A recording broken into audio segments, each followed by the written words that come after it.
ओम नमो भगवते वासुदेवाय। नारायणं नमस्कृत्यं नारायणं नमस्कृत्यं नरं चैव नरोत्तमं नरं चैव नरोत्तमं सरस्वतीं व्यासं देवीं सरस्वतीं व्यासं यम् उदीरयेत् ततो जयेत्। अष्टकायेषु भद्रेषु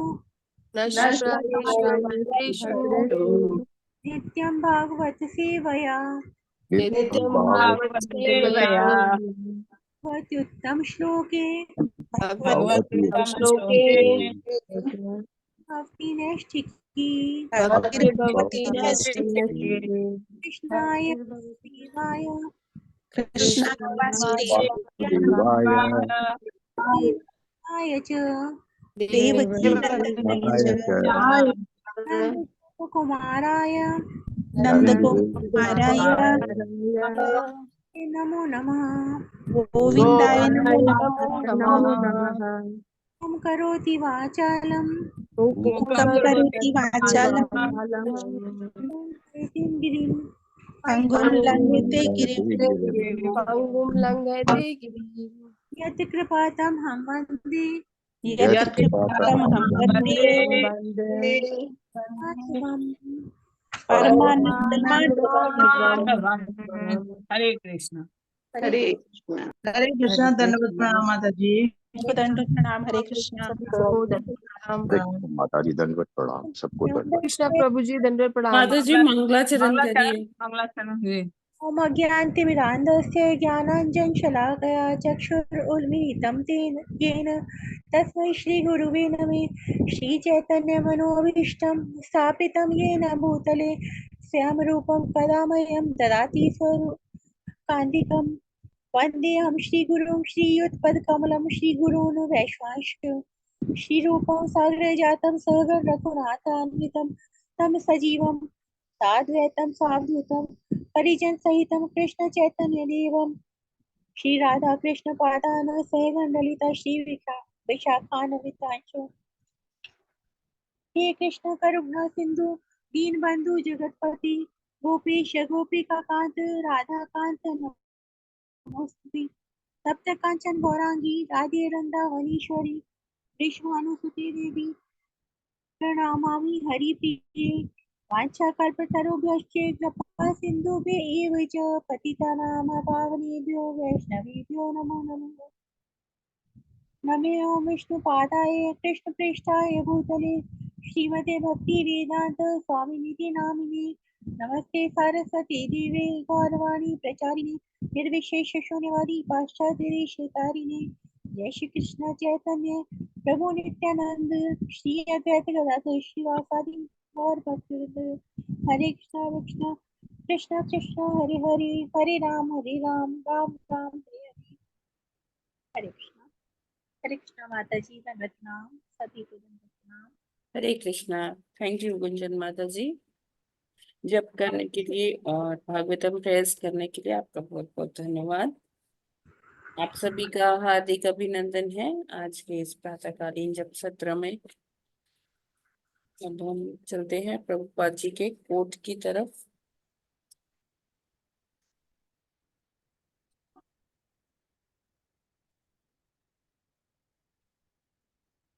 आज है 11 मई। प्रभुपाद जी कहते हैं, भगवत गीता के अनुसार आप जिस भी योनि में चाहे जन्म ले सकते हैं। कई बार मैं अमेरिका जाता हूँ, कई बार ऑस्ट्रेलिया, कई बार अफ्रीका। ये देश पहले से ही हैं, मैं केवल यहाँ वहां की यात्रा करता हूँ। ऐसा नहीं है कि क्योंकि मैं अमेरिका आया हूँ मैंने अमेरिका का निर्माण किया है या मैं अमेरिका बन गया। और ऐसे अनेक देश हैं जिन्हें मैंने नहीं देखा। क्या इसका अर्थ यह है कि उनका अस्तित्व ही नहीं है? डार्विन को स्वीकार करने वाले वैज्ञानिक मूर्ख हैं। भगवत गीता स्पष्ट कहती है कि सभी योनियां पहले से ही हैं और आप जिस किसी में भी चाहें उसमें जा सकते हैं। यहाँ तक कि आप भगवान के धाम में भी जा सकते हैं यदि आपकी इच्छा है तो। भगवत गीता में श्री कृष्ण ने ये सब बातें बताई हैं। तो हम जानते हैं, आप लोगों ने भी भगवत गीता पढ़ी हुई है, सभी लोगों ने, मैक्सिमम लोगों ने। तो हम जानते हैं कि भगवत गीता में भगवान बहुत ही वैज्ञानिक शास्त्र है। भगवान ने बहुत विज्ञान के हिसाब से हर चीज उसमें अर्जुन को बताई है, डील किया है। और भगवान बताते हैं कि कैसे प्रकृति की संरचना होती है, कैसे सृष्टि होती है, कैसे जीव इस प्रकृति में आते हैं, भौतिक जगत में आते हैं, कैसे उनका ये जन्म मृत्यु का चक्र चलता है, कर्म क्या है। ये सारी चीजें प्रभुपाद जी ने प्रभुपाद जी कह रहे हैं कि ये सारी चीजें भगवान कृष्ण ने भगवत गीता में इसका उल्लेख किया है, ये सारे डिस्कशन किया है। और प्रभुपाद कहते हैं कि जैसे एग्जाम्पल देते हैं कि मैं जैसे किसी देश में गया, तो ऐसा नहीं है कि मैं वो देश ही बन गया, या अमेरिका गया तो अमेरिका बन गया, ऑस्ट्रेलिया गया तो ऑस्ट्रेलिया बन गया, या कि मतलब कि वो जगह पहले से है, वो वहां पर सारा सेटअप है। बस हम किसी देश में जाते हैं या किसी जगह पर जाते हैं और वहां घूम के चले आते हैं। तो ऐसा नहीं है कि जहां हम नहीं गए उस चीज का अस्तित्व ही नहीं है। जैसे कि योनियां, बहुत सारी योनियां होती हैं, पशु योनियां होती हैं, और वृक्ष पौधे इतने सारे होते हैं, तो वो उनकी अलग अलग योनियां होती हैं। कुछ छोटे पौधे होते हैं, कुछ मीडियम साइज होते हैं, कुछ बड़े विशाल वृक्ष होते हैं। इसी तरह से पशु, कुछ रेंगने वाले होते हैं, कुछ छोटे आकार के होते हैं, और कुछ जो है विशाल काय होते हैं, जैसे कि व्हेल, जैसे जिराफ, हाथी। ये सारे चीज जो पशु हैं वो अलग अलग प्रकार के हैं। तो जो मनुष्य है वो उसका चक्र चलता रहता है, जैसे वो एक योनि से दूसरी योनि में जाता रहता है। डार्विन ने क्या बोला था? डार्विन ने कहा था कि एवोल्यूशन होता है।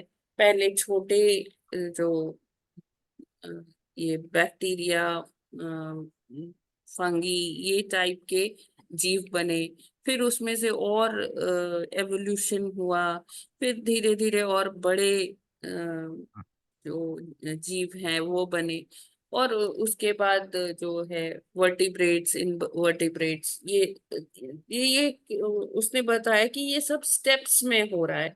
ऐसा नहीं है कि ये सारे जीव एक साथ बन गए। जबकि हमने भागवतम में भी पढ़ा है, भगवत गीता में भी अनेकों जगह उल्लेख आया है कि भगवान दृष्टिपात करते हैं जी। और प्रकृति गर्भस्थ हो जाती। ऐसा नहीं है कि एक जीव पहले आया, फिर थोड़े देर रुक के, फिर दूसरे जीव को भेजा, फिर तीसरे जीव को। ऐसा नहीं होता, अपने आप कुछ भी नहीं होता। तो प्रभुपाद कहते हैं कि जो डार्विन को फॉलो कर रहे हैं ना, वो मूर्ख है। एक्चुअली हम सब जो वही टेक्स्ट बुक में हम भी पढ़ के आए, हमने भी एग्जाम दे के उसी वही सब लिख के पास होके आए। तो डार्विन थियरी बहुत पढ़ा सबने, है ना, उसी के बेस पर कितनी कितनी और थियोरीज डेवलप हुई।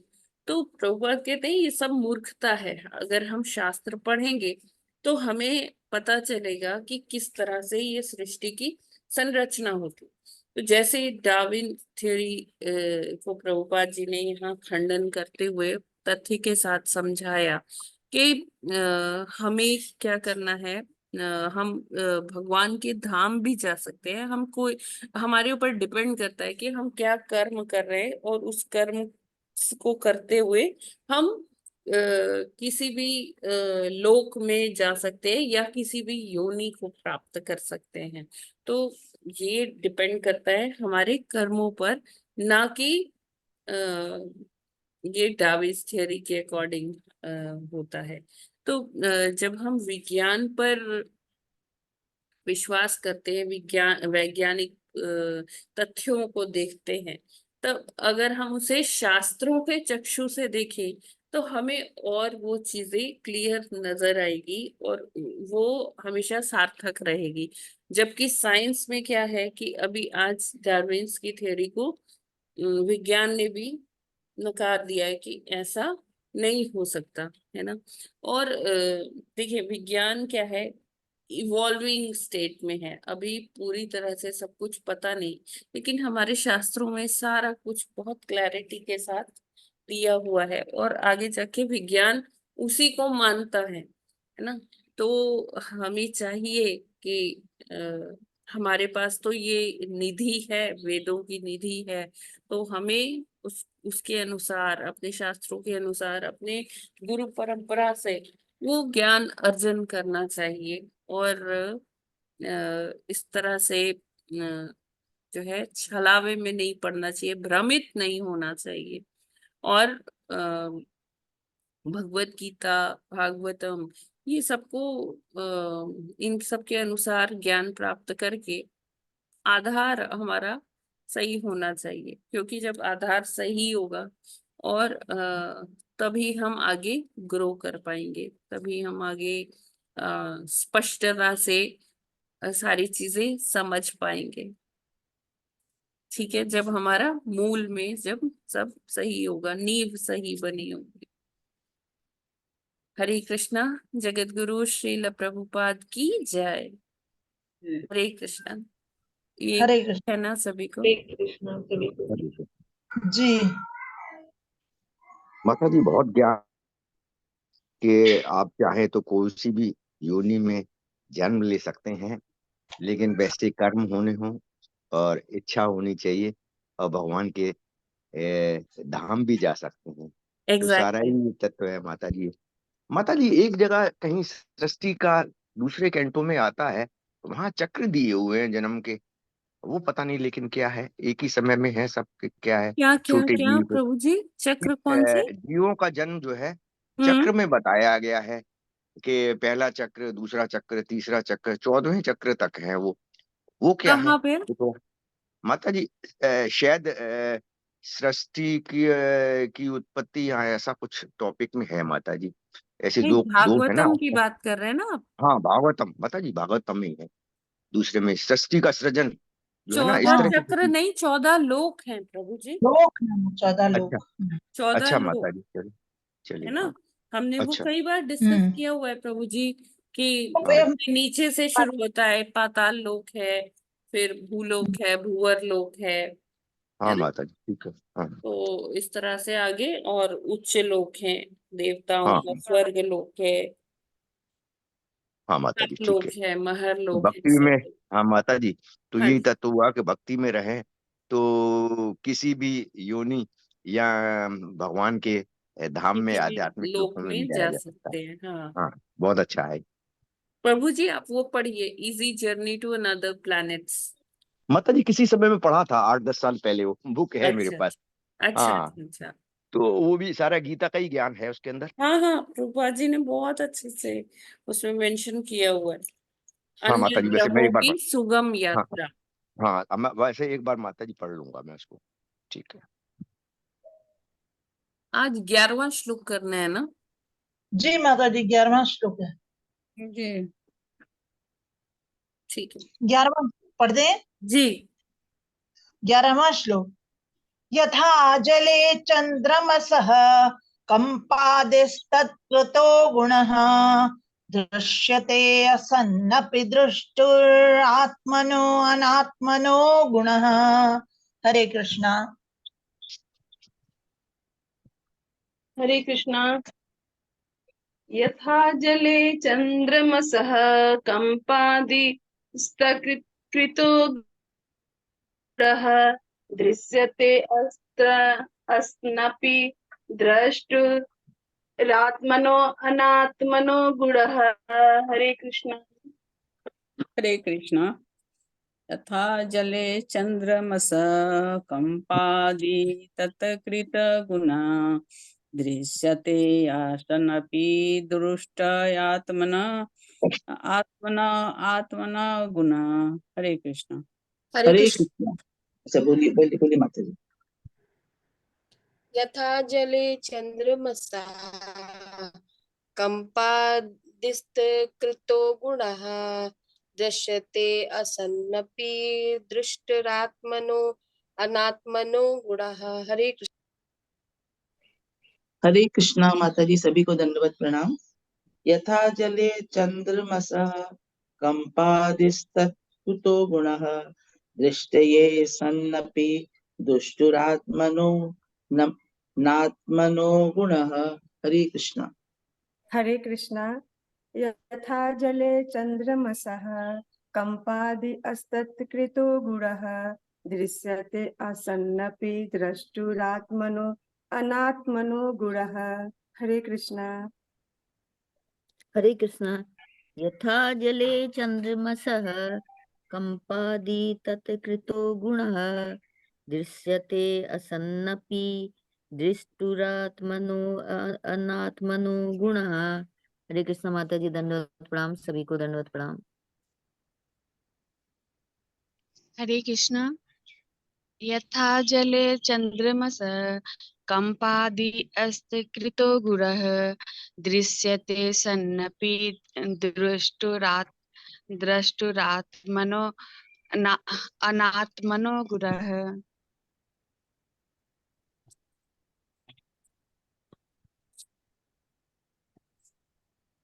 हरे कृष्ण। यथा जले चंद्रमस कंपादिस्ततो गुणः दृश्यते असपन द्रष्टुरात्मनो अनात्मनो गुण। हरे कृष्ण।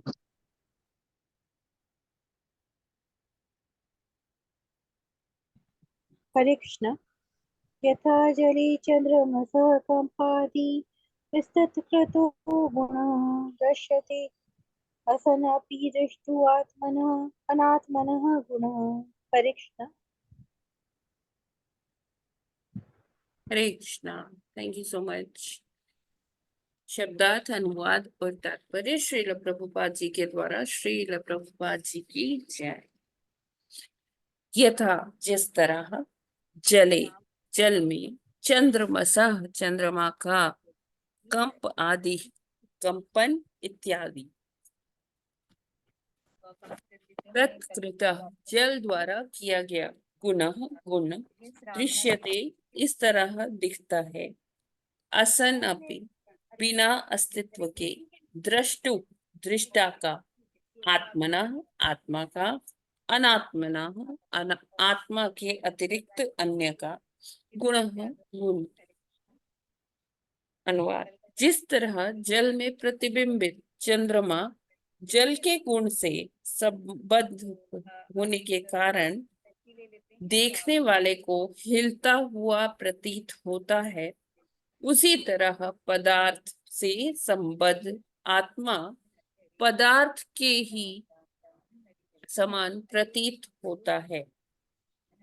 तो यहाँ पर क्या बता रहे हैं कि कैसे आत्मा जो है क्या होती है, वो पदार्थ के साथ में जब उसका संबंध होता है तो आत्मा भी अनात्मा की तरह से, यहाँ लिखा है ना, द्रष्टुरात्मनो अनात्मनो गुणः, यानी कि आत्मा जो है, आत्मा का गुण दृष्टा के लिए क्या कैसा लगता है, अनात्मा के गुण जैसा लगता है। अनात्मा क्या हुआ, जो आत्मा से पृथक है, आत्मा से अलग है, वो क्या है, अनात्मा है, यानी कि पदार्थ। तो पदार्थ के कांटेक्ट में आकर आत्मा भी क्या कई बारी क्या होता है कि वो पदार्थ जैसा ही प्रतीत होने लगता है। तो यहाँ पर बहुत अच्छी एनालॉजी दे रहे हैं प्रभुपाद मैत्रेय ऋषि, कि जैसे चंद्रमा जो हमें आकाश में दिखता है, तो वो ही चंद्रमा का अगर हम बिंब देखते हैं एक पात्र में पानी भर दिया जाए और चंद्रमा का उसमें प्रतिबिंब आता हो, तो हमें लगता है कि हाँ, ये तो चंद्रमा ही है। लेकिन जैसे ही वो पानी उसमें जरा सा कंपन होता है, वो हिलता है पानी, तो चंद्रमा भी हिलने लगता है ना। तात्पर्य पढ़ते हैं तो और क्लैरिटी होगी।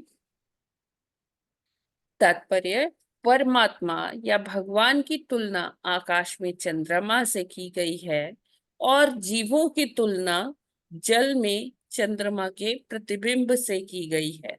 चंद्रमा आकाश में स्थिर है और वह जल में दिखने वाले चंद्रमा की तरह हिलता डुलता नहीं है। तो जैसे हम कहते हैं कि आत्मा जो है परमात्मा का अंश है, भगवान का अंश है ना। तो ये उसके एनालॉजी लिखा हुआ है, उसके लिए एक उदाहरण दिया हुआ है कि जैसे चंद्रमा आकाश में होता है तो वो हमें वैसा का वैसा प्रतीत होता है, वो हिलता डुलता नहीं है ना। और भगवान की तुलना उसी चंद्रमा से की गई है और जीवों की तुलना किससे की गई है, वो उस चंद्रमा के बिंब से, प्रतिबिंब से की गई है, जो पानी में दिख रहा है। कोई जलाशय में दिख सकता है या आपने किसी पात्र में पानी भर कर रखा है, उसमें अगर दिख रहा है, तो जरा सा भी अगर पानी हिलेगा तो वो चंद्रमा का प्रतिबिंब भी हिलता डुलता ही नजर आएगा। तो जीव ऐसे ही हैं, वो भगवान का, हम कह सकते हैं, प्रतिबिंब है इस उदाहरण के अनुसार।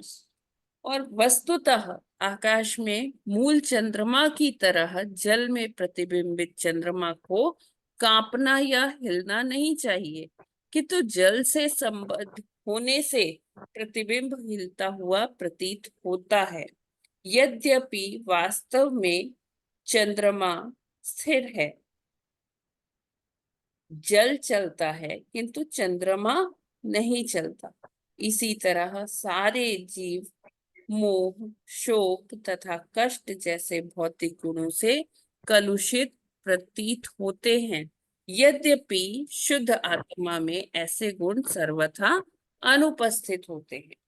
तो क्या होता है कि जब हम इस भौतिक जगत में आते हैं, कोई जीवात्मा इस भौतिक जगत में आता है, तो वो पदार्थ के कांटेक्ट में आने से, मैटर से जैसे ही उसका कांटेक्ट होता है, तो क्या होता है कि वो ये जो काम, क्रोध, लोभ, मोह, मत्सर्य, वो इनके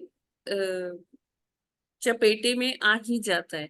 क्यों? क्योंकि वो इन भौतिक गुणों द्वारा प्रभावित हो जाता है। कैसे? क्योंकि वैसे होना नहीं चाहिए, क्योंकि आत्मा क्या है, भगवान का ही एक अंश है, ठीक है। लेकिन ये जो आत्मा है, मतलब बहुत प्योर है, शुद्ध है। लेकिन जब भौतिक जगत के एनवायरनमेंट में ये यहाँ आता है, पदार्थ, मतलब जैसे जो हमारा शरीर पदार्थ है, उसके कांटेक्ट में आता है, तो फिर जब देहात्म बुद्धि का कार्य करती है ना, तो फिर जो आत्मा है, तो ऐसा लगता है, दृष्टु, दृष्टु एक शब्द आया अभी हमने पढ़ा जो श्लोक में, दृष्टु, देखने वाले को ऐसा प्रतीत होता है कि ये आत्मा में भी कल्मश है, ऐसे गुण नजर आ रहे, ऐसा प्रतीत होता है। तो प्रतीयते शब्द यहाँ पर महत्वपूर्ण है। इसका अर्थ है ऊपर से, तथा वास्तविक रूप में नहीं। जैसे हमने पिछले श्लोक में पढ़ा था कि स्वप्न में हम देखते हैं कि सिर कटने का अनुभव करते हैं, तो हम वो देख रहे हैं, ऐसा हो रहा है, लेकिन वो वैसा होता नहीं है, वो हमें अनुभूति हो रही है, स्वप्न में दिख रहा है। तो हमें एकदम लगता है कि हाँ देखो, मेरे सामने ही मेरा सिर कट रहा है, हम उस चीज को देख रहे हैं, लेकिन ऐसा होता नहीं है। तो हमें लगता है कि आत्मा जो है कलुषित हो रही है काम क्रोध मोह मत्सर्य के चलते, लेकिन वो सिर्फ प्रतीत होता है, वैसा होता नहीं है। तो इस अर्थ से है, इसका अर्थ है ऊपर से तथा वास्तविक रूप में नहीं, स्वप्न में अपना सिर कटने के अनुभव की तरह। जल में चंद्रमा का प्रतिबिंब चंद्रमा की वियुक्त किरणें होती हैं, वास्तविक चंद्रमा नहीं। तो ये जो चंद्रमा हिलता हुआ हमें दिखाई दे रहा है, क्या ये असली चंद्रमा है क्या? है ना? नहीं माता जी, ये नहीं माता जी, असली प्रतिबिंब है। चंद्रमा नहीं है। प्रतिबिंब। चंद्रमा की जो चांदनी है, जो उसकी किरणें हैं, वो एक जगह कन्वर्ज हो गई और उसने वैसा प्रतिबिंब ले लिया। जैसे अब हम लेजर शोज देखने जाते हैं, तो लेजर लाइट के हेल्प से वो लोग कोई भी आकृति बना देते हैं ना लेजर से। हरे कृष्णा, आपने लेजर हाँ जी शो माता देखा जी। होगा। तो लेजर के हेल्प से, लेजर लाइट के हेल्प से क्या करते हैं, वो कोई भी चित्र को आकाश में बना देंगे या किसी दीवार पे बना देंगे। तो वो एक्चुअली वो होता नहीं है, वो हमारी आंखों को, क्योंकि वो किरणें लेजर की वहां पर कन्वर्ज हो जाती है, एक जगह इकट्ठी हो जाती है और एक आकृति बना लेती है, तो इसलिए वो हमें वैसा नजर आता है। तो इसी तरह से यहाँ पर जो चंद्रमा में जल है वो स्वयं, सॉरी, जल में जो चंद्रमा है वो स्वयं चंद्रमा नहीं है, वो क्या है, चंद्रमा की किरणें हैं। जो चंद्रमा की चांदनी है वो एक जगह इकट्ठी हो जाती है, कॉन्सेंट्रेट हो जाती है और वो चंद्रमा का प्रतिबिंब बना देती है। भगवान के वियुक्त भिन्नांश भौतिक जगत रूपी जल में उलझ कर चलायमान गुण वाले होते हैं, जबकि भगवान आकाश में स्थित चंद्रमा के तुल्य है, जो जल से किसी प्रकार भी स्पर्श में नहीं आता। तो यहाँ पर बहुत क्लैरिटी के साथ प्रभुपाद जी लिखते हैं कि जो भगवान से पृथक हो गए भिन्नांश जीवात्माएं, वो भौतिक जगत रूपी जल में, ये भौतिक जगत को अगर हम जल मान ले, तो ये जल में उलझ कर चलायमान गुण वाले होते हैं, है ना। मतलब इनके जो जीवात्माएं हैं, हम लोग हैं, हमारे गुण कैसे हैं, उस चंद्रमा की तरह नहीं है जो स्थित रहता है आकाश में, है ना। हम हमारे जो स्थिति है वो किसके समान है, जो प्रतिबिंब वाला चंद्रमा है, जो पानी में जिसका हमें वो इमेज दिख रहा है, रिफ्लेक्शन दिख रहा है। और जबकि भगवान कौन है, भगवान वो भगवान का ये उपमा किससे दी जा रही है, जो आकाश में चंद्रमा स्थित रहता है और वो किसी प्रकार से भी जल में जो चंद्रमा की परछाई पड़ रही है उसको टच नहीं करता है, वो किरणें हैं उसकी जो उसे टच कर रही है। ठीक है। सूर्य तथा चंद्रमा का प्रकाश पदार्थ से परावर्तित होकर उसे चमकीला तथा प्रशंसा के योग्य बना देता है। तो सूर्य या चंद्रमा दोनों की किरणें ही हैं जो किसी जब पदार्थ से टकराती है तो वो रिफ्लेक्ट होकर वो चमकती हुई दिखती है। और हमें ये भी देखना चाहिए कि सूर्य की रोशनी अगर किसी, जैसे ये भी डिपेंड करता है ना किस पर पड़ रही है रोशनी, उसमें से वो वापस रिफ्लेक्ट हो रहा है कि नहीं हो रहा है। तो अलग अलग चीजों का गुण अलग होता है, अलग अलग जो पदार्थ होते हैं उनका गुण अलग होता है। अब कहाँ किस पर पड़ रहा है ये डिपेंड करता है। अगर कोई मेटालिक सरफेस पर पड़ेगा तो वो चमकेगा, पानी में पड़ेगा तो उसकी रिफ्लेक्शन नजर आएगी, है ना। लेकिन अगर ऐसे किसी जमीन पर पड़ रहा है ना, तो उसमें से कोई चमक नहीं आएगी। तो डिपेंड करता है कि कहाँ पर सूर्य का या चंद्रमा का प्रकाश पड़ रहा है। जीवित लक्षणों की तुलना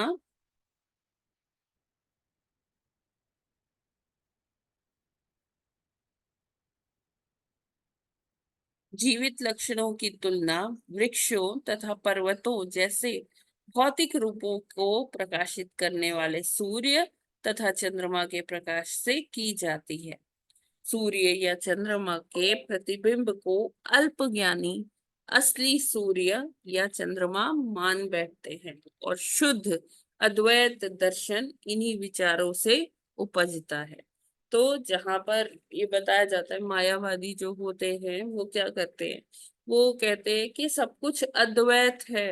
अद्वैत मतलब कि सिंगुलर, मतलब एक ही है, पदार्थ और आत्मा एक ही है, और जीवात्मा और परमात्मा में कोई भेद नहीं है, सब एक है ना। तो ये जो अद्वैत का जो फिलॉसफी है, जो दर्शन है, अद्वैत दर्शन, ये मतलब मायावाद का एक मायावाद से ही उपजा हुआ है। और ये, एक minute battery, just a minute में चार्जर लगा।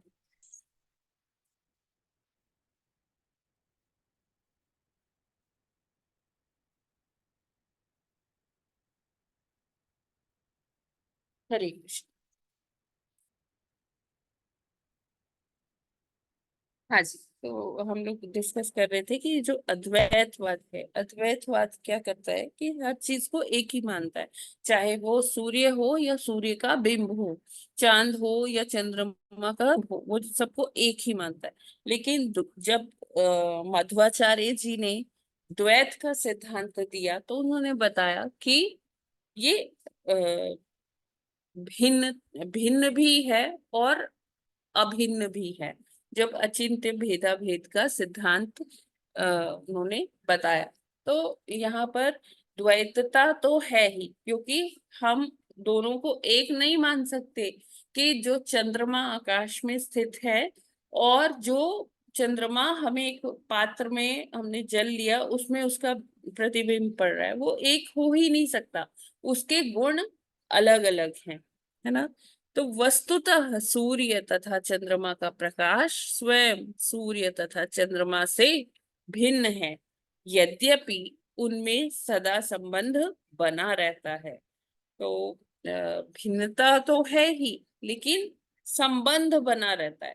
अगर चांद बादलों से ढक जाएगा तो उसका बिंब भी नहीं पड़ेगा जल में, पात्र में जो जल रखा है उसमें, है ना। तो उसमें वो है मतलब संबंधित है और क्योंकि वो पदार्थ से जुड़ा हुआ है तो उसमें अलग से गुण दिखाई देते हैं। आकाश भर में फैली हुई चांदनी निर्विशेष प्रतीत होती है, किंतु चंद्रलोक जिस रूप में है में वह है साकार है, और चंद्रलोक में रहने वाले जीव भी साकार है। तो हमारे लिए चंद्र और चांदनी क्या है कि हम समझते हैं अच्छा चांदनी ही चांद है ना, उसकी जो रोशनी हम तक पहुंच रही है। जबकि अगर हम ऐसे डिटेलिंग में जाएं कि चांद में जो लोग रहते हैं, चांद का सरफेस है, चांद में अलग उसका वातावरण है वहां पर, और जो लोग रहते हैं उनके वो भी साकार हैं। तो मतलब चंद्रलोक साकार है ना, वहां पर अलग अलग सारे जीव रहते हैं।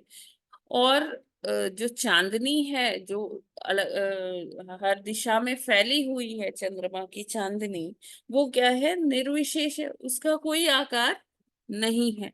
तो ये मतलब हमारे लिए जब हम दूर से देखते हैं तो चंद्रमा क्या है, वो साकार भी है और निर्विशेष या निराकार भी है।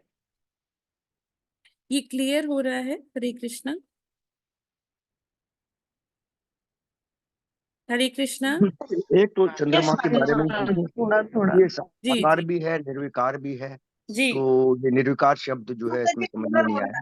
निर्विकार नहीं प्रभु जी, निर्विशेष निर्विशेष है। या अच्छा निराकार। माता जी, निराकार धर्म को मानते माता हैं। जी ये जो आया कि आत्मा जो है एकदम शुद्ध है और अत्यंत शुद्ध है, लेकिन फिर भी काम क्रोध लोभ मोह से जब प्रभावित होती है तो लगता है कि ये कलमश से प्रभावित हो गई। हाँ जी तो इसको कहने में क्या एक्चुअल क्या प्रभावित नहीं होती, ये घेरे रहते हैं कल्मश उसको, हाँ, घेरे रहते हैं प्रभु जी, ऐसा। ओरिजिनली नहीं होगी वो भी, चाहे हाँ, हिलते डुलते हुए देखने से महसूस हो तो। जी जी जी। ठीक है माता जी, बस ये पूछना था।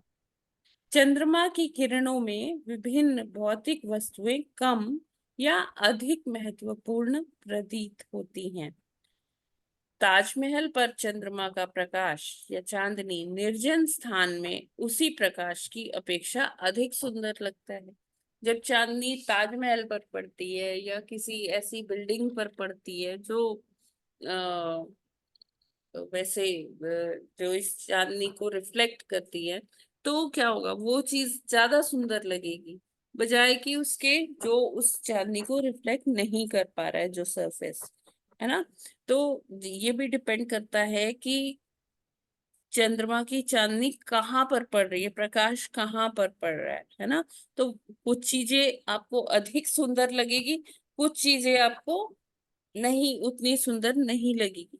यद्यपि चंद्रमा का प्रकाश सर्वत्र वही वही सर्वत्र वही रहता है, किंतु भिन्न भिन्न प्रकार से निखरने से वह भिन्न भिन्न प्रतीत होता है। इसी तरह भगवान का प्रकाश सर्वत्र एक समान वितरित है, किंतु भिन्न भिन्न प्रकार से ग्रहण किए जाने के कारण वह भिन्न भिन्न प्रतीत होता है। इसलिए जल पर चंद्रमा के प्रतिबिंब को वास्तविक नहीं मानना चाहिए और संपूर्ण स्थिति को अद्वैत दर्शन के माध्यम से समझने की गलती नहीं करनी चाहिए। चंद्रमा का हिलने डुलने, कंपन का गुण भी परिवर्तनशील है। जब जल स्थिर रहता है तो कंपन भी नहीं होता। अधिक स्थिर बद्ध आत्मा में कम कंपन होता है, किंतु भौतिक संबंध होने से यह कंपन का गुण न्यूनाधिक रूप में सर्वत्र विद्यमान रहता है। तो अब हमें इससे निष्कर्ष क्या मिला कि बहुत सारी जीवात्माएं हैं, है ना। सब अपने अपने कर्म के आधार पर उनको शरीर प्राप्त है, और वो उस शरीर में रहकर अपना कुछ ना कुछ कार्य कर रहे हैं। कोई भौतिक कार्यों में बहुत व्यस्त है, कोई भौतिक कार्य भी कर रहा है, आध्यात्मिक भी कर रहा है, कोई आध्यात्मिक कार्यों में ही व्यस्त है। सबकी अपना अपना एक लेवल है ना। जैसे हम पढ़ते हैं कि हाँ हाँ ये भक्त है, हम कहते हैं ये अभक्त है, या हम कहते हैं ये कनिष्ठाधिकारी है, ये मध्यमाधिकारी है ना। इस तरह से हम अलग अलग लेवल्स लेते हैं। तो डिपेंड करता है कि वो आत्मा किस टाइप के शरीर में है ना। और कैसे वो कर्मों से पीड़ित है, पूर्व जन्म के कैसे उसके कर्म हैं। तो आत्मा का नेचर, सारे जो जीवात्मा है वो भगवान का ही अंश है, ठीक है, नो डाउट। लेकिन वो अलग अलग प्रकार से हर जगह वितरित है ना। मतलब अलग अलग शरीर में है वो, और उसी के हिसाब से किसी में कम या ज्यादा, जैसे लिखा है न्यूनाधिक रूप से सर्वत्र विद्यमान रहता है। तो क्योंकि पदार्थ के कांटेक्ट में आता है, हर व्यक्ति के अपने जो स्वभाव है, इच्छाएं हैं, उसके गुण दोष आदि हैं, तो ये सारे आवरण में वो रहता है। तो ऐसा प्रतीत होता है कि वो जो आत्मा है वो भी कलुषित हो गया है ना।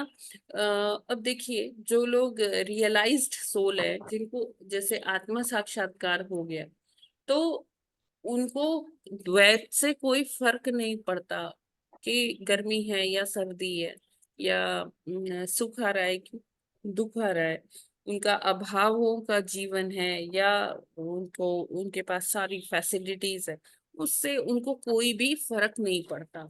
और जैसे कोई एक और एग्जांपल ले सकते हैं कि जैसे कोई भक्त है, भक्त को सेवा मिलना इम्पोर्टेंट है कि कितनी वो सेवा कर पा रहे हैं, है ना।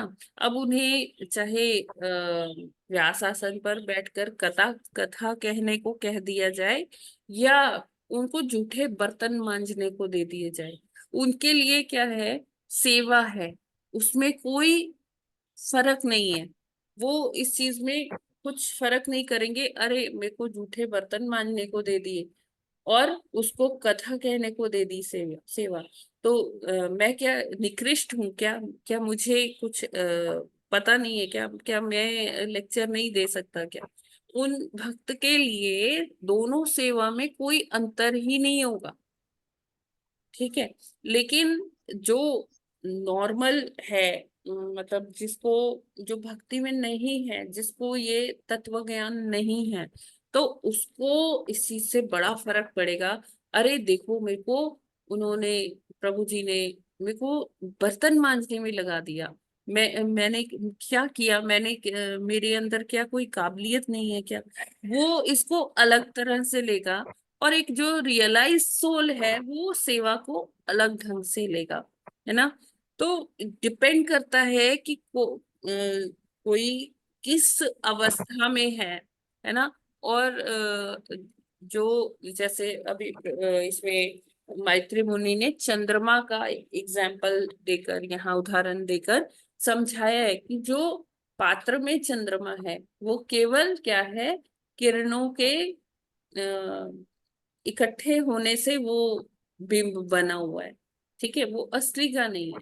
और जो आकाश में है वो असली चंद्रमा है। ये उस चंद्रमा का क्या है, सिर्फ एक प्रतिबिंब है। और उसमें क्या है, क्योंकि वो पदार्थ के कांटेक्ट में है, इसलिए उसका क्या है, गुण अलग दिखते हैं। ठीक है, ये क्लियर है क्या? इसमें कोई प्रश्न है? नहीं माता जी, ठीक है, समझ में आया ये। किसी माता जी, ये सब कोई? पूर्व जन्म से दिखाया गया है कि पदार्थ से कितना कांटेक्ट है। पहले तो वो कौन से जीव के रूप में जन्म लेता है, फिर हम्म। कितना पदार्थ के कांटेक्ट में है, उस हिसाब से वह स्थिर है, जल की तरह कि अस्थिर है तो लेकिन इस जन्म में भी जो उसके कर्म, उसकी भक्ति और उसकी सेवा या वैष्णवों से संग है, इस ये भी तो प्रभाव डालती होगी बहुत ना। प्रभाव डालते हैं प्रभु जी, बहुत ज्यादा। हाँ माता जी, ठीक है। हरे कृष्ण। हरे कृष्ण माता जी। हरे हरे कृष्ण कृष्ण माता जी। जी। हाँ, मुझे ये पूछना है कि चंद्रमा तो सूरज से ही प्रकाश लेता है, हाँ जी।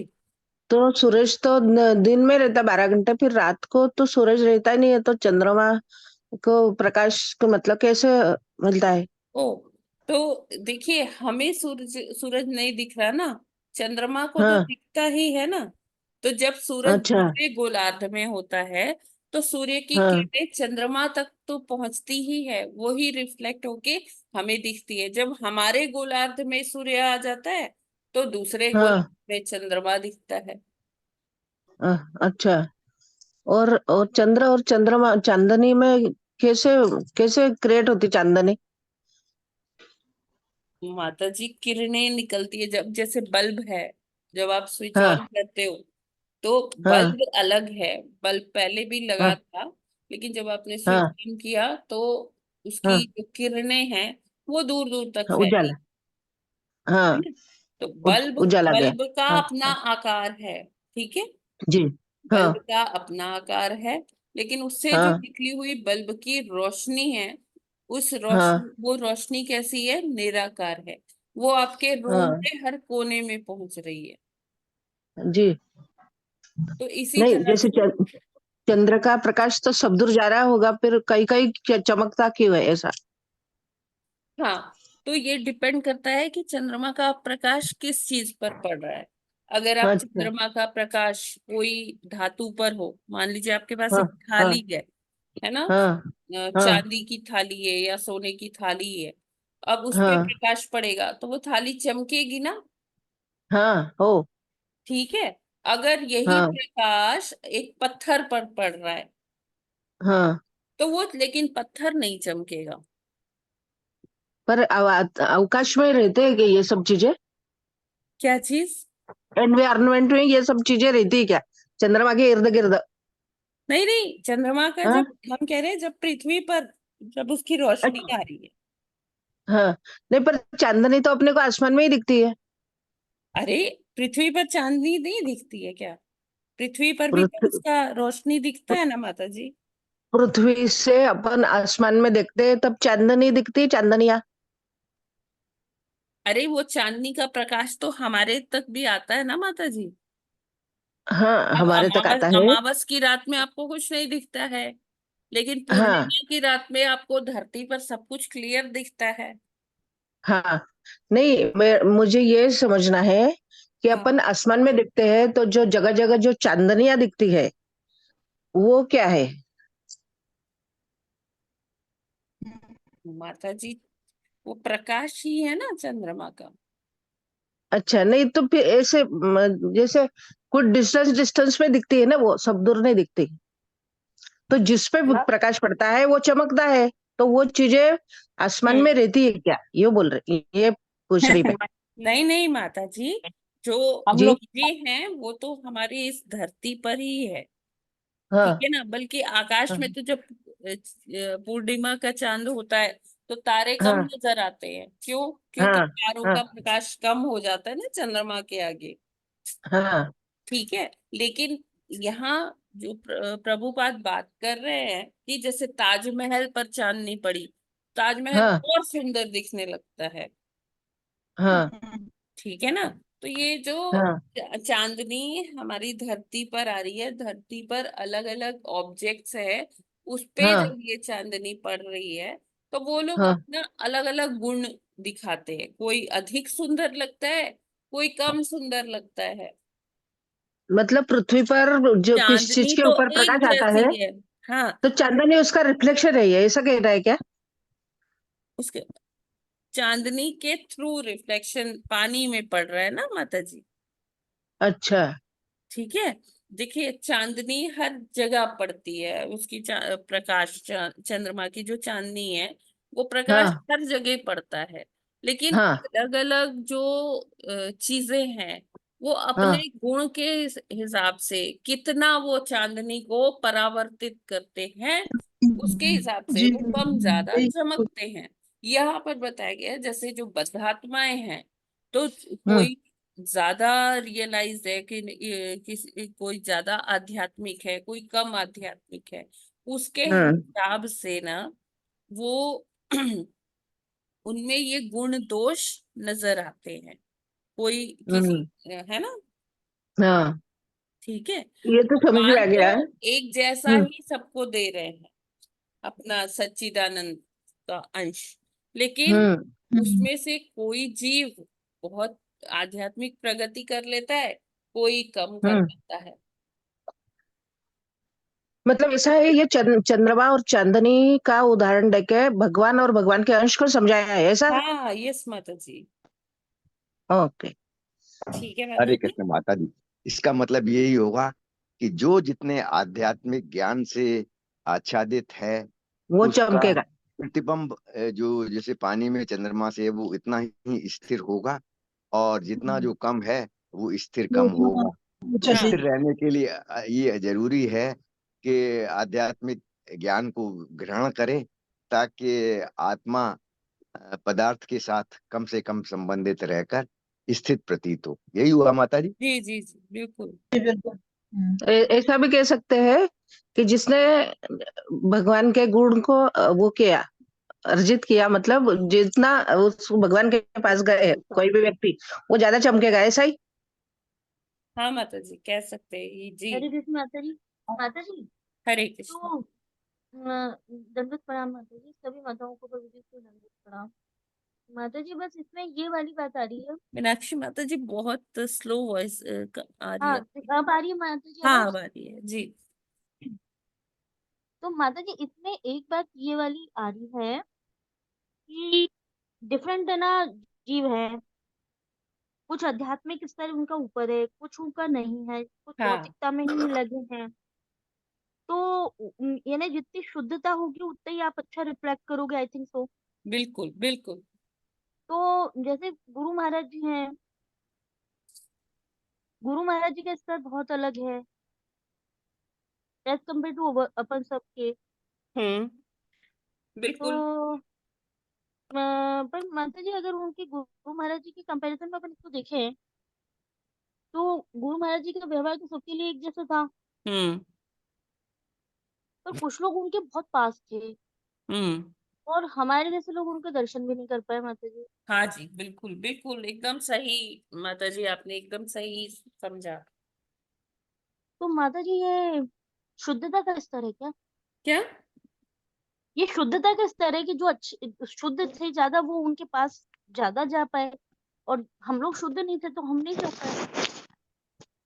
हाँ माता जी, ऐसा समझ सकते हैं। जितना ज्यादा बद्ध होगा उतना ज्यादा उतना दूरी रहेगी। इसमें हमारे वो कर्म भी आ जाते हैं माता जी, आता है। जी कर्म बिल्कुल भी आ बिल्कुल। जाते हैं, हम्म प्रारब्ध आ जाता है। हम्म। जैसे माता जी छोड़ के जा सकते थे हाँ। पर पता नहीं था, छोड़ के जा सकते थे दर्शन के लिए गुरु महाराज जी के, हाँ, पर नहीं जा पाए माता जी। नहीं जा पाए, बिल्कुल राइटली सेड माता जी। तो हो रहा है माता जी, सब चल रहा है। कोई बात नहीं माता जी, गुरु कभी कहीं नहीं जाते, वो हमारे बीच ही रहते तो हैं। माता जी कब दर्शन होंगे? अब नहीं तो तो दर्शन नहीं हो फिजिकल रहे। देखिए, वपू के दर्शन करना ही, चलिए वो बहुत अच्छा है, कर सकते हैं, लेकिन वपू से ज्यादा गुरु महाराज की वाणी अगर आप हाँ सुन वाणी। लीजिए तो वो कहते हैं कि वपू से ज्यादा वाणी महत्वपूर्ण है, वाणी। और वाणी के रूप में वो सदा ही जी हमारे साथ है। और पता है, हमारे एक साथ चीज रहेंगे। और मैंने अभी इन्हीं दिनों में मैंने रियलाइज की कि अगर हम गुरु महाराज जी पर मेडिटेट कर रहे हैं, उनसे मतलब हमारे मन में कोई प्रश्न है ना माता जी, मतलब मैंने अभी इन दिनों में इतना ये चीज अनुभव किया है, आई डोंट नो, मतलब आपका क्या इसमें रहेगा मत, लेकिन मतलब मैंने माता जी ये बहुत ज्यादा इसकी अनुभूति की कि मतलब गुरु महाराज जी से मतलब मैं कुछ पूछना चाह रही थी, तो मतलब मुझे वो आंसर किसी सबसे बड़ा क्वेश्चन ये था किसी कि और महाराज ने हाँ आंसर दे दिया, तो मुझे हाँ जी, समझ में आया कि गुरु महाराज किसी और के मुख से भी आकर मुझे हाँ बता देंगे। ये माता जी मैंने भी रियलाइज किया है, ये चीज मैंने भी रियलाइज करी है जी। रिसेंट में जो मैं पूछती हूँ, जैसे मन में मेरे क्वेश्चन आता है कि गुरु महाराज जी देहरादून गए क्यों थे, तो हम्म। उसका आंसर भी मिला। हाँ। दूसरे ना शिक्षा गुरुओं के माध्यम से, कि दूसरे प्रभु जी के माध्यम से। पर फिर एक ये क्वेश्चन ये भी आया था कि हम मिल क्यों नहीं पाए, तो फिर ऐसे डिस्कस करते करते उस चीज पे पहुंचे कि हमारे पास शुद्धता नहीं थी इतनी। हम्म। तो फिर वो बोले कि पीएम मोदी जी के पास थी और जो अपने हैं चीफ मिनिस्टर यूपी के, उनके पास थी। इतने लोगों के पास थी, हमारे पास नहीं थी। ठीक है माता जी, और कोई बात नहीं और है, अपन लोग जैसे क्लासेस अटेंड करने में ही लगे रहे, नहीं तो एक दिन क्या करते कि सब छोड़ छाड़ के पहुंच हाँ। जाते कि एक बार दर्शन करना ही है चाहे कुछ भी हो। हाँ बिल्कुल बिल्कुल। पर माता जी वो समझ में नहीं आया, वो निकल गए। हम्म। हाँ कृष्णा, ऐसा कोई ही है नहीं माता माता जी। जी, आप बिल्कुल भी टेंशन नहीं लीजिए अभी। ये हमें ये समझना चाहिए कि महाराज हर पल हर क्षण अपने भक्तों के साथ है, और दीक्षा तो देखिए उसी दिन हो जाती है जब आप उनको अपना गुरु स्वीकार कर लेते हैं। और एक और अभिनव चीज बोला माता जी, एक चीज और बोला, हम्म। जैसे ऐसे बात करते रहते हैं अपन, डिस्कस करते हैं गुरु महाराज जी के बारे में, तो वो ये कह रहे हैं मेरा बेटा कि ना, जब प्रभु गुरु महाराज जी शरीर त्यागे हैं, छोड़ दिए हैं वो, तो उनका एरिया बहुत बढ़ चुका है, वो अब हर एक व्यक्ति के पास है। हाँ हाँ हाँ हाँ, यस माता जी। उनका एरिया बहुत बढ़ चुका है। अब हम्म। वो हर एक व्यक्ति को अप्रोच करे जो उनको याद कर। जी हाँ बिल्कुल। माता जी ये तो है। विस्तार। हम्म। चलिए माता जी, थैंक यू माता क्योंकि जी क्लियर करने के लिए। अब वो अपने हर डिसाइपल के अंदर व्याप्त है माता जी, और वो हम्म। बिल्कुल उनको अपरिमित। हाँ, अब वो उनको और अच्छे से गाइड कर पाएंगे। पहले तो एक तो ज्योग्राफिकली एक कंस्ट्रेंट हम्म, होता था ना, हाँ हाँ ठीक है, अब वो हट गया। हाँ, वो हट ही गया है। अब वो ही इज मोर पावरफुल। जी मैडम। तो माता जी एक चीज और थी, जैसे इसमें अपन डिस्कस कर रहे हैं कि इसमें ये बोल रहे हैं कि ये प्रतीत होता है कि आत्मा जो है, हाँ जी। आत्मा यानी प्रतिबिंब जो हिलता डुलता दिख रहा है चंद्रमा का, उससे उसको हम कंपेयर ये कर सकते हैं कि आत्मा कलुषित दिखाई देती है बट वो होती नहीं है। हाँ। तो ये भी कह सकते हैं कि जो डिफरेंट स्तर है लोगों का, हम्म। चेतना का, हम्म। आध्यात्मिक स्तर का, जी। तो ऐसा भी ये बताया जा रहा है कि आप मेरे को, ये जो मेरे समझ में आ रही है कि आप प्लीज बताइए कि ये ठीक है क्या, कि ये जो स्तर जो चेतना का लोगों का डिफरेंट है, हम्म। पर आत्मा के स्तर पे सब लोग एक जैसे, ऐसा कुछ है क्या? आत्मा वैसे कुलुषित नहीं होगी किसी भी आत्मा व्यक्ति की। कलुषित नहीं होती, लेकिन वही है कि हाँ, जिस जैसे पदार्थ के साथ वो है, और जैसी हाँ हाँ चेतना है, जैसे आप कह रहे हैं जी। हाँ। जी जी। तो अभी उसका वैसे आगे प्रभाव आगे इसका और वर्णन आएगा माता जी। ठीक है। अभी मैत्रेय मुनि इसके बारे में और बोलेंगे, हाँ जी। तो तो तब माता हमें जी ज्यादा जी कलुषित माता जी, और प्रणाम पदार्थ, प्रणाम माता क्लैरिटी आएगी। माता जी पौधे भौतिक पदार्थ के संसर्ग में तो वो कलुषितता मतलब एक तरह से वो आच्छादित तो हो ही जाती है ना, हाँ। है ना, हम्म। आच्छादित हो गई वो, अब देखिए क्या होता है तभी ना, तो कहा कि करोड़ों उल्टा डुलता करोड़ों है। जन्मों से वो आत्मा हाँ, जीव के जो शरीर है, पदार्थ है, उससे वो बद्ध है, ठीक है। तो वो भी ऐसा सोचने लग जाती है, मतलब आत्मा, हम स्वयं ऐसा सोचने लग जाते हैं कि हाँ, हमारा कार्य यही है, बस खाना पीना यही सब है।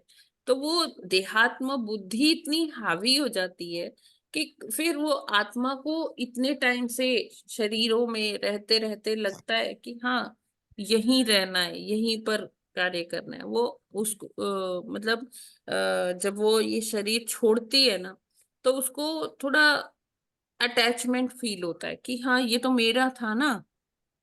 जो बद्ध आत्मा है उनका ऐसा होता मतलब वो मुश्किल से शरीर छोड़ पाती है, तो वही कहते हैं ना, जैसे वो कंफर्ट जोन में वहीं पर पड़े रहते हैं है, वो उसको अटैचमेंट हो जाती है उससे, हाँ, क्योंकि too much वो attachment। नित्य बद्ध अपने आप को समझने लगती है ना, उसको मतलब, बिल्कुल, है ना। ये अभी आगे मैत्री मुनि समझाएंगे माता जी। मतलब तभी हम जीव को नित्यबद्ध कह देते हैं, ऐसे हाँ नित्यबद्ध जीव। जी। माता जी, दो दो छोटे जो हैं क्वेश्चंस हैं, कभी और बता दीजिएगा। एक तो आपने बताया था कि आत्मा के ऊपर 6 या 7 जो है वो होते हैं, कवर्स होते हैं, मेन प्रभु जी जो 5 होते हैं, आवरण। 5 आवरण। 5, तो उनके नाम बता दीजिएगा कभी कि क्या क्या हैं, जैसे काम क्रोध या जो कुछ भी हो। और दूसरा माता जी, ये शब्द पूरा क्लियर नहीं होता है मुझे कि देहात्म बुद्धि का मतलब क्या यही है कि जो जीव अपने आप को शरीर समझते हैं, हाँ जी, यही मतलब है? यही मतलब है। जीव अपने आप को शरीर समझते हैं, ठीक है हम्म। माता जी। तो 5 जो उसके है ना, बता दीजिएगा कभी, ठीक है डिस्कशन में प्रभु आए जी। तो। वो ठीक है। प्राणमय कोश है, मनोमय कोश है ना, अन्नमय कोश है, इस तरह से। हाँ माता सबसे जी, पहला कभी जो आए तो। होता है वो अन्नमय कोश होता है। अन्नमय कोश। हाँ जी, फिर प्राणमय कोश, फिर मनोमय कोश, फिर सबसे लास्ट में होता है आनंदमय कोश। चौथा वाला मैं भूल रही हूँ। माता जी विज्ञान में कोश भी है। विज्ञान, हाँ, विज्ञानमय कोश। फिर लास्ट में आता है आनंदमय कोश। देखिए, वो हमने एक ठीक वो है माता जी। श्लोक पढ़ा है, मुझे अभी थोड़ा सा ये आया स्मरण, कि दूसरे अध्याय में हमने एक श्लोक पढ़ा है ना, भोग ऐश्वर्य प्रसक्ता नाम, ना, क्या हुआ? हाँ, भोग ऐश्वर्य ओके प्रसाद okay okay, just a minute, just a minute, just sorry for the interruption, 1 minute.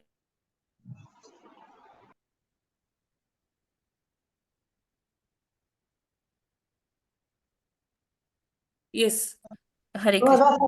हाँ, भोगैश्वर्य प्रसक्तानाम तया प्रहत चेतसाम। तो जब हम ये भोग ऐश्वर्य और ऐसी आसक्तियों में पड़ जाते हैं ना, तो इससे क्या होता है कि हमारी जो चेतना है ना वो भी कलुषित हो जाती है, मोहग्रस्त हो जाती है।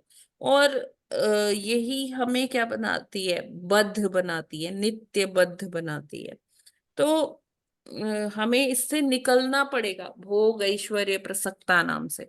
क्योंकि हम अपने जीवन में यही सब कर रहे हैं, भोग में ही लगे हुए हैं, है ना। ऐश्वर्य चाहिए हमें, हमें अपना प्रभुत्व चाहिए ना, आसक्तियां हो जाती है हमारी इतनी इतनी। तो उसी से हमारी चेतना कलुषित हो जाती है। और चेतना क्या है, आत्मा का लक्षण है ना। तो ऐसा प्रतीत होता है कि आत्मा भी कलुषित हो गई है ना। तो हम, हाँ माता जी। क्योंकि ऐसी स्थिति में हम भगवान पर अच्छे से दृढ़ता से भगवान को नहीं भज पाते हैं, उनको याद नहीं कर पाते हैं, हम दृढ़ निश्चय नहीं बन पाते हैं, है ना। भक्ति में भी दृढ़ता नहीं आती है। हाँ माता जी। तो उसके कारण जो है आत्मा जो है ऐसा अपने को ऐसा फील करते हैं हम कि हम इसी जगत के प्राणी हैं, और इसी शरीर में ये ही मेरा घर है। वो अपना यही मानने लगती है आत्मा। ठीक हरे है कृष्ण माता जी, आ गया माता जी। जी। हरे कृष्ण माता हाँ जी, जी माता जी, धन्यवाद हरे प्रणाम। कृष्णा। माता ये अन्नमय प्राणमय आनंदमय और चौथा कौन सा था? माता जी फिर कभी डिस्कस कर लेंगे, आप इसमें अभी चक्कर में ना पड़ो, आप यही वाला भी पढ़ो। वैसे नाम ऐसे है, अन्नमय कोश, प्राणमय कोश, फिर आता है मनोमय कोश, फिर विज्ञानमय कोश, और फिर लास्ट में आनंदमय कोश। ठीक है माता जी। अन्न, है ना, फिर हाँ प्राण। जी। देखिए अन्नमय, क्योंकि हमें हमारी सबसे पहली जो टेंडेंसी होती है, हम खाने पीने में ही लगे रहते हैं, है ना। हाँ तो जी। जो हाँ जी। सबसे छोटा स्तर होता है चेतना का, जिससे हमारी आत्मा घिरी होती है, जिस आवरण से, सबसे पहला जो कोश होता है वो अन्नमय होता है। कि प्राणी जो है खाने पीने में, जिसमें पशुवत हाँ जी। हाँ उसकी जी। प्रवृत्ति होती है, बस खाना पीना खाना पीना, तो अन्नमय कोश हो जाता है। फिर उससे अन्न से क्या मिलता है, प्राण, है ना। हाँ और हाँ जी। हमारे अंदर प्राण वायु होती है। जब हम इस प्राण वायु पर कार्य करते हैं ना, जैसे हम कहते हैं अनुलोम विलोम कर लो, प्राणायाम कर लो, तो उससे क्या होगा, शरीर स्वस्थ होगा।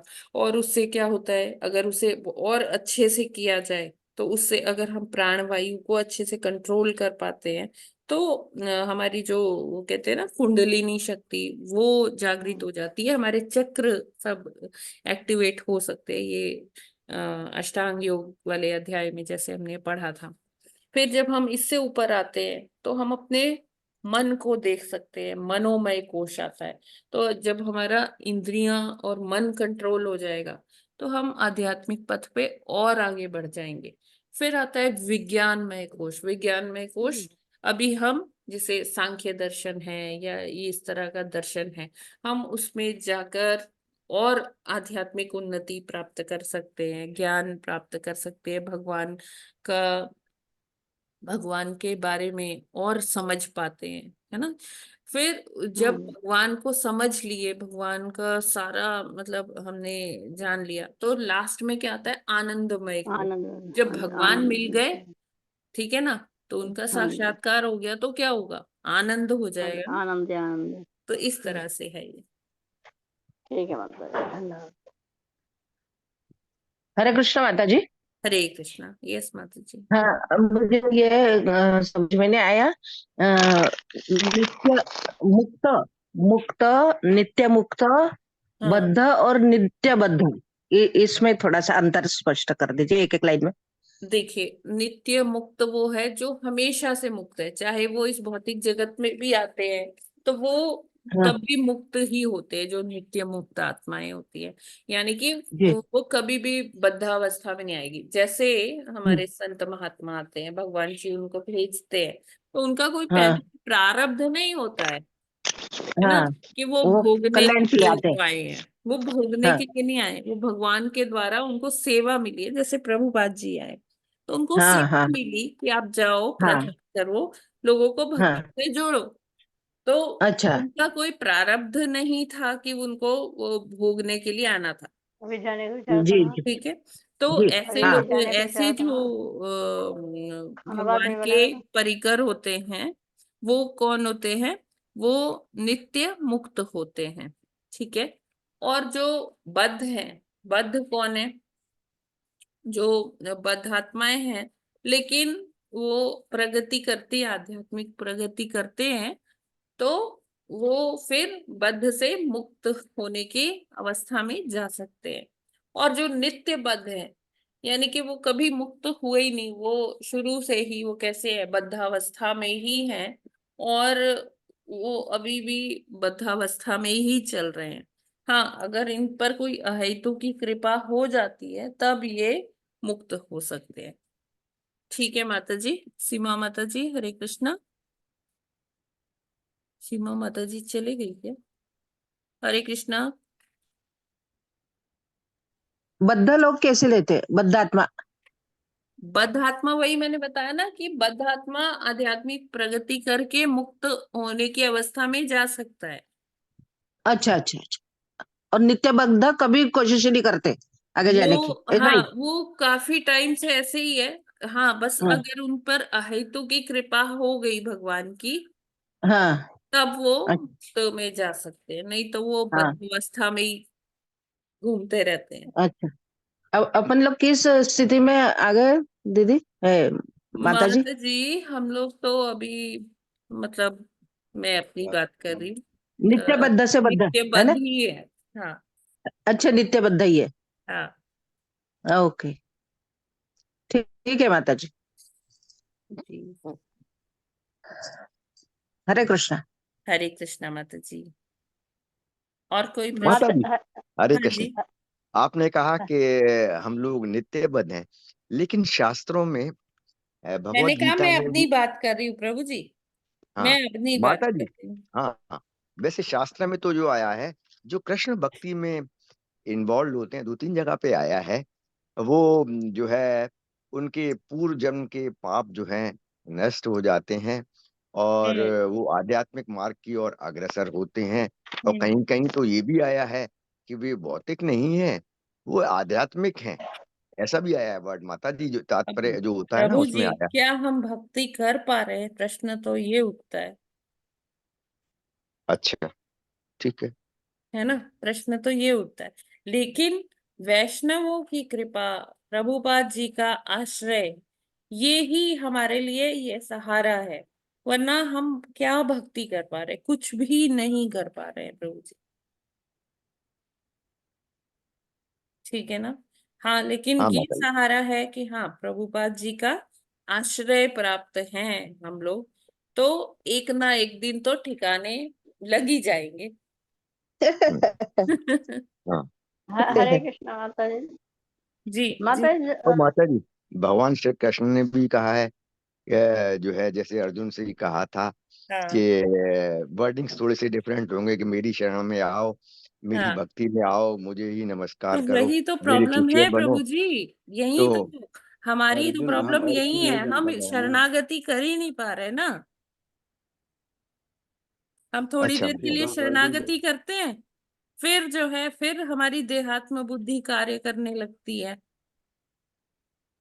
तो माता जी, अब कलयुग में तो पूर्व युगों की तरह तो वही नहीं चल पाएगा प्रभु ना। जी, मेरा कहने का आजकल क्या तो मतलब है? कलयुग में तो सुनिए, सुनिए सुनिए सुनिए, मैं यही कह रही हूँ कि जैसे प्रभुपाद जी हैं तो हमें इनका ही सहारा लेके आगे बढ़ना हाँ है। हाँ माता जी, तो उन्हीं के ये शास्त्रों का तो हमें अध्ययन अपनी करते हैं माता जी। संस्था को कभी छोड़ना नहीं है, इस संस्था हाँ में, माता जी। इस्कॉन हरे में कृष्णा। बने रहना है, हरे कृष्णा। हाँ हरे प्रभुपाद जी कृष्णा। का आश्रय हरे लेते कृष्णा। रहना है।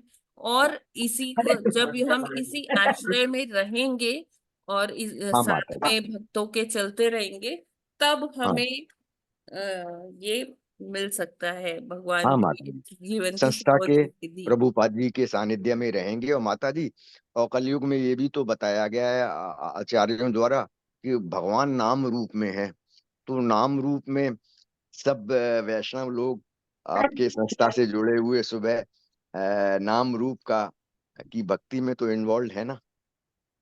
हाँ है तो प्रभु जी, लेकिन अभी हमारी उस लेवल की भक्ति नहीं हो पा रही है। हाँ, लेकिन हमें इसमें बने रहना है, हाँ माता कंसिस्टेंटली जी। अगर हम बने रहेंगे तो हम कर पाएंगे। हाँ माता जी। हरे कृष्ण। हरे कृष्ण। हरे कृष्ण माता जी। यस निर्मला जी। माता जी मतलब हम जब तक हम मन लगाकर मतलब एक एक उसमें होकर नहीं करेंगे ना। अब जैसे हम कई बार क्या करते हैं, माला करते रहते हैं फिर बोल पड़ते हैं, है ना। तो हमें एक तो ये काम नहीं करना है, और फिर एक जो हम हमारे मतलब हम बद तो है ही, फिर हम्म। ऊटी करना ये करना, तो हम ये भी नहीं है कि हम हमेशा सच्ची बोलते हैं, कहीं ना कहीं झूठ भी बोल जाते हैं, हाँ जी। है ना माता जी। जी तो जब तक हमारी ये कमी पूरी नहीं होंगी ना, ये खत्म नहीं होंगी ना, तब तक हम भक्ति अच्छी तरह से कर ही नहीं सकते हैं। और हम इसका मतलब यही द्वैतों है से ना, भी पीड़ित है है ना माता माता जी, जी। हाँ द्वैत जी। में, हाँ, है ना। हम तो अगर एक दूसरे मान की कभी ना लीजिए कभी कुछ बात भी कर देते अगर हैं। एसी नहीं चल रहा है, अभी गर्मी के हाँ दिन जी। में हाँ एसी नहीं चल रहा है, तो हमसे माला भी नहीं हो पाती है। हाँ, ना खैर ऐसी तो बात नहीं है माता जी। जब करना होता है ना तो वो तो नहीं है, लेकिन माता जी हाँ वो तो है ना कि भाई हम, ये तो है ना कि भाई हम बिल्कुल ही झूठ नहीं बोलते हैं, कहीं ना कहीं तो बोल ही जाते हैं, है हाँ ना माता जी। हाँ। और फिर और जब माला करते भी रहते हैं तो कोई ना कोई ऐसी सिचुएशन आ जाती है तो बीच में बोल जाना पड़ता हम्म है ना। तो फिर हम्म। मतलब जब तक ये गलती रहती होती रहेंगी तब तक हम मतलब शुद्ध हो ही नहीं सकते हैं, जी जी बिल्कुल। है ना। हम्म तो अब चाहे कितने भी तुम एकांत में बैठ जाओ, फिर हम्म। भी कोई ना कोई, अब क्योंकि परिवार है तो परिवार तो हाँ जी बिल्कुल आपको भी माता जी। पता ही है ना। हम्म। तो कैसे मतलब अब ये जैसे तो मतलब धीरे धीरे ही सुधरेगा, लेकिन कल से मैंने ये सोच रखा है, क्योंकि हम अब गुरु के बारे में सभी बोलते हैं, हम्म लेकिन अब ये है कि भी कोई बोल देता है कोई नहीं बोलता है। हम्म। लेकिन हमें अपने मन में ये सोच लेते हैं, हम मैं तो ये सोच लिया है कि भाई अब आगे से ऐसी गलती करनी नहीं है ना माता जी। बिल्कुल तो बिल्कुल जी। तो फिर इसलिए क्योंकि हम अपने आप को पहले रोकेंगे जब भी हम दूसरे से कह सकते हैं। हम्म। तो इसीलिए अब धीरे धीरे सुधरेंगे ही माता जी। बिल्कुल माता जी, क्योंकि प्रभुपाद हम जी के कहे गुरु हुए नहीं है तो अगर गुरु का हम तो सुख है ही फॉलो माता जी, करते हैं क्योंकि हमने भी प्रभुपाद सोच जी ही का रखा था कि भाई निर्देश, इनसे ही। तो सुधार तो आएगा। हाँ जी। क्योंकि अब जब बताते हैं कि भाई प्रभु जी बताते हैं, आप भी बताते हैं कि भाई अब प्रभु जी जब गुरु जी के इंस्ट्रक्शन पर चलेंगे तब उन्होंने कहा कि भाई मेरे इंस्ट्रक्शनों को मानो, आदेशों हम्म। का मानेंगे तभी तो हम, तो अब हमें मतलब बिल्कुल वो होकर मतलब सावधान होकर ही मतलब उसे करना, जभी हम कर पाएंगे, बिल्कुल माता जी, वाणी है ना। और सेवा। अगर हम ऐसी स्थिति में करते रहे तो फिर तो आगे कुछ बढ़ ही नहीं सकता जी माता जी। है बड़ी। ना। अब हम चाहे हम कैसे भी बोलें, हम जैसे बोलेंगे तो अभी आपको लगेगा हाँ भाई ठीक है ना। और हम ये सोचेंगे माता जी को पता ही नहीं चलता है कि हम कैसे बोल रहे हैं, है ना माता जी। बिल्कुल तो मतलब बिल्कुल। ये है कि अब जो गुरु हो, जो मतलब ये बड़े बड़े गुरु हैं वो तो मन की भावना को भांप ही लेते हैं। अब ये वो तो है नहीं कि भाई बाय फेस हमारी क्लास चल रही है, हम्म।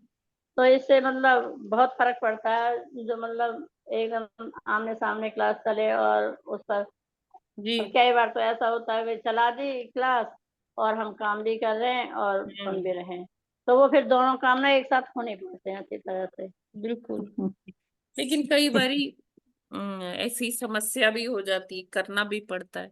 हाँ, मैं वही तो कह रही हूँ, हम्म, वही तो कह रही हूँ, कई बार ऐसी सिचुएशन आ ही जाती है। हम्म, पर अब ये है कि भाई जब हम क्लास सुने तो मतलब एक उसी के हिसाब से सुने कि देखिए भाई वही। भगवान कहते हैं कि आप जिस अवस्था में हैं उसमें आप अपना सर्वोत्तम दीजिए, सर्वोत्तम हाँ तरीके अच्छा, से हाँ भक्ति करिए। जिस भी सबसे अच्छा। जिस भी आप स्थिति परिस्थिति में हो उसका आपको बेस्ट यूज करना है, सर्वोत्तम तरीके से आप भगवान की सेवा हाँ करिए उस स्थिति में रहते हुए। तो भगवान हमारी स्ट्रगल देखते हैं, है ना। हाँ जी। अगर उसमें थोड़ा कम ज्यादा भी हो जाए तो कोई बात नहीं, उनको चलेगा। लेकिन हम जो स्ट्रगल कर रहे हैं, जो हम प्रयास कर रहे हैं कि नहीं मुझे माला करनी है, मुझे भगवान के वो हाँ जी। भोग हाँ लगाना जी। है, सेवा करनी है, वैष्णवों की सेवा करनी है, तो उसके लिए जो हमारा संघर्ष है ना, भगवान को हाँ वो जी। प्रिय है कि मेरी हाँ संतान, जी। मेरा बच्चा मेरे लिए कितना संघर्ष कर रहा है। क्योंकि जब हम हाँ संघर्ष करते हैं ना तो हम लगातार भगवान के चिंतन में रहते हैं कि मेरे को करना है, ये करना है, मेरे को ऐसा करना है, मैं कैसे करूं, कैसे करूं भगवान को प्रसन्न, कैसे वैष्णवों को प्रसन्न करूं। तो ये जो चेतना रहती है ना, जब हमारे अंदर ये चिंतन चलता है, भगवान हाँ जी। ये देखते हैं कि भक्त कितना प्रयास कर रहा है। ठीक है ना। अगर जैसे हमारे पास सारी फैसिलिटी है, बस हमने जाके हाँ चलो भगवान जी को भोग लगाना है, कर दिया, सब आराम से हमारे घर में सारे वो नौकर चाकर लगे हुए सारा काम कर रहे हैं और हम दिन भर बैठ के माला कर रहे हैं, तो हम तो दिन में ठीक है, हम तो हरिदास ठाकुर की बराबरी कर रहे हैं कि मैंने तो इतनी माला कर ली, है ना। तो वो संघर्ष नहीं है। लेकिन अगर हाँ कोई जी। है कि वो अपना घर का काम भी कर रहा है, भगवान हाँ के लिए जी। भोग भी बना रहा है, सब कुछ कर रहा है ना, हाँ बच्चों जी। को भी देख रहे हैं, तो उसमें अगर वो भगवान के लिए समय निकाल रहा है तो भगवान को वो ज्यादा प्रिय है। हाँ जी, घर का काम तो करना ही पड़ता हरे है कृष्ण मतलब। माता जी, और भगवान को इधर भी उधर ज्यादा लगे प्रिय है। रहते हैं। और प्रभुपाद जी ने भी कहा था भगवान का नाम 24 घंटे हर सांस के साथ, जो कुछ और भी नाम लेते हैं माला के जप के अलावा, खाते समय, भोग लगाते समय, वॉक करते समय, या दिन में अन्य, वो भी तो भगवान की लाइकिंग में आ जाएगा ना, वो भी तो सब भक्ति कहलाएगा हाँ जी, माला के जी, अलावा।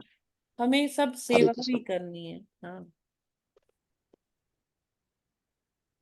हरे ठीक कृष्ण है। माता जी। तो आज हाँ यस प्रभु जी, हरे कृष्ण।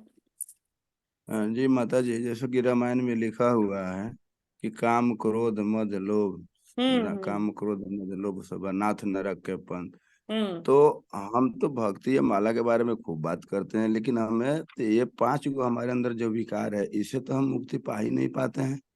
इससे तो मुक्ति और प्रभु जी अपने आप जितना को, नाम करेंगे ना जी उसी से माता मुक्ति जी होगी। माता जी, लेकिन अपने को अर्जुन के बराबर समझना तो हमारी सबसे बड़ी मूर्खता है। अर्जुन तो भगवान के इतने बड़े भक्त थे कि रथ चलाते थे, भगवान तो घुटना से हुड़का मारते थे। कितने बड़े भक्त थे, वो तो धनुधर से बड़ा भक्त है भगवान के, इसीलिए हम्म, श्रेष्ठ धनुधर भी हुए हैं। हम्म। तो उसके लिए इसके साथ साथ हमारे कई जन्मों का पाप होगा, तभी तो हम यहाँ पे पद जीव बन के बैठे हुए हैं। जी, तो हमें ये भी करना चाहिए।